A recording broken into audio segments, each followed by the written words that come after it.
All right, 5:45. We've all seen games at the carnival that test your skill and require a little bit of luck. But what if many of the games were rigged?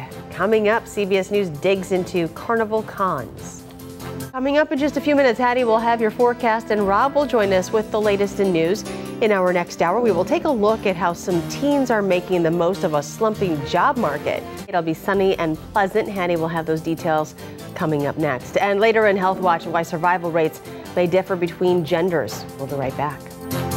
Weekend warm-up begins today. We're expected to climb into the 80s. And into the 90s tomorrow. Hattie returns with your weekend forecast next on News 3.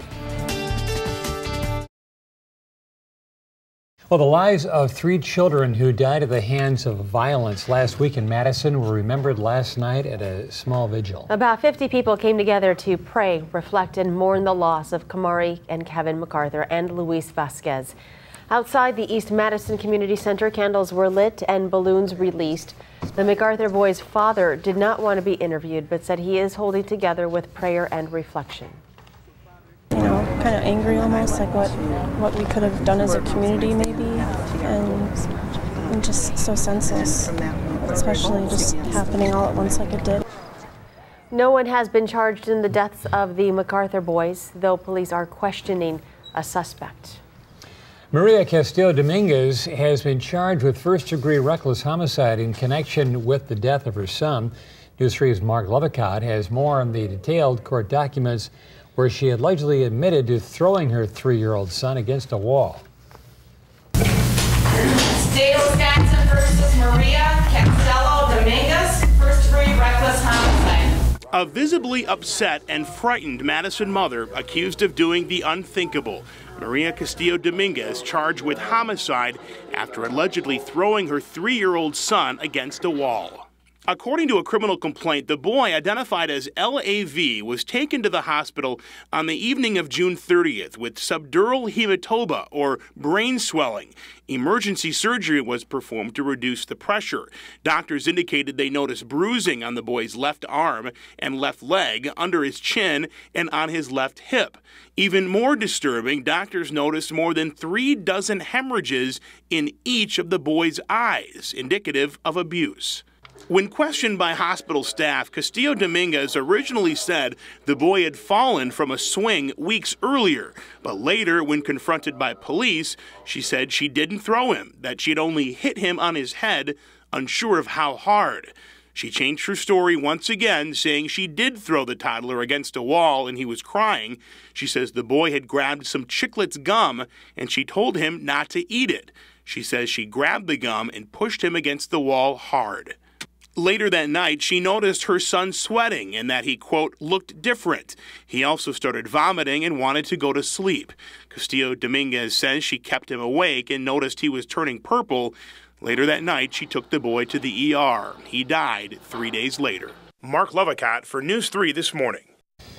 Cash bail was set at $100,000. At this time, Castillo Dominguez has an immigration hold against her, meaning she can't leave jail until that matter's resolved.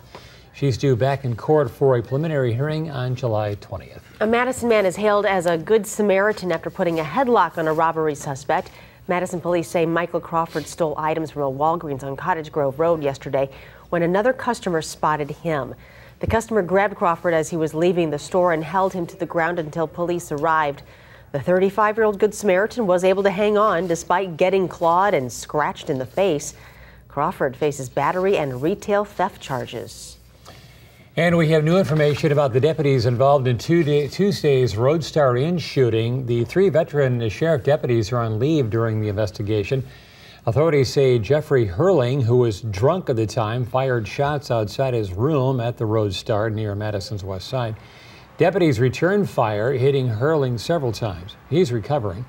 Dane County Sheriff Dave Mahoney says without the deputies' quick thinking, innocent people could have been shot. School just got more expensive for UW students. The Board of Regents approved a 5.5% tuition hike for the entire UW system, and including extra fees. That means students who are Wisconsin residents will pay $659 more a year.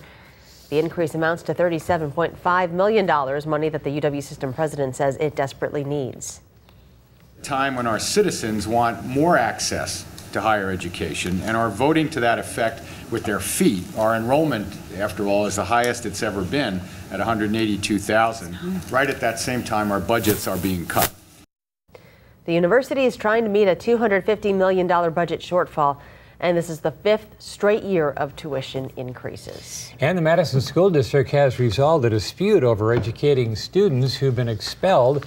The state Supreme Court ruled yesterday that the circuit courts do not have the authority to order schools to provide alternative education for expelled students. The ruling stems from a 2009 case in which a Madison student was kicked out of school for bringing marijuana to class. Lawmakers say they have reached a deal to end the Minnesota government shutdown. The governor, Mayor Mark Dayton, and Republican lawmakers agreed on a proposal that would raise $1.4 billion in revenue. Half of that would come from delaying state aid checks to school districts, the other half from selling tobacco payment bonds. I believe I've been true to my word as it's evolved by saying that I'm willing to compromise, and I appreciate the willingness of the two leaders to do the same, and no one's going to be happy with this, which is the essence of a real compromise.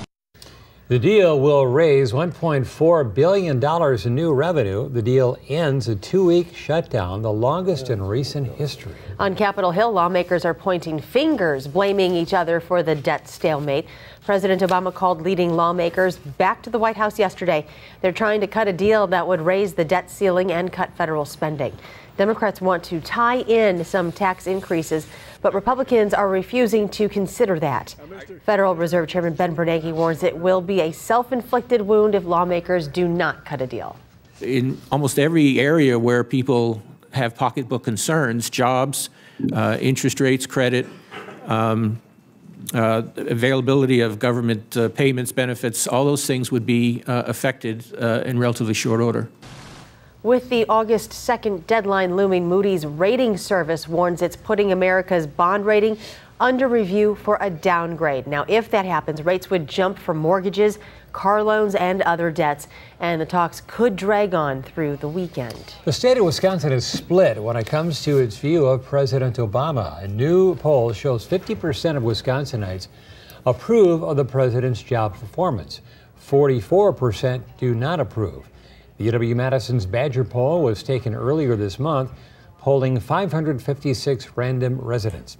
Wisconsin figures again to be a key swing state in next year's election, holding 10 electoral votes. New jobs are opening, and the Department of Workforce Development wants job seekers to know about them. They're urging the unemployed to check out the website jobcenterofwisconsin.com. Jobs are especially opening up in Janesville and Fond du Lac. More than 300 jobs will open when St. Mary's Hospital and Dean Clinic opens in Janesville. And in Fond du Lac, 300 openings being created as Mercury Marine expands its operations.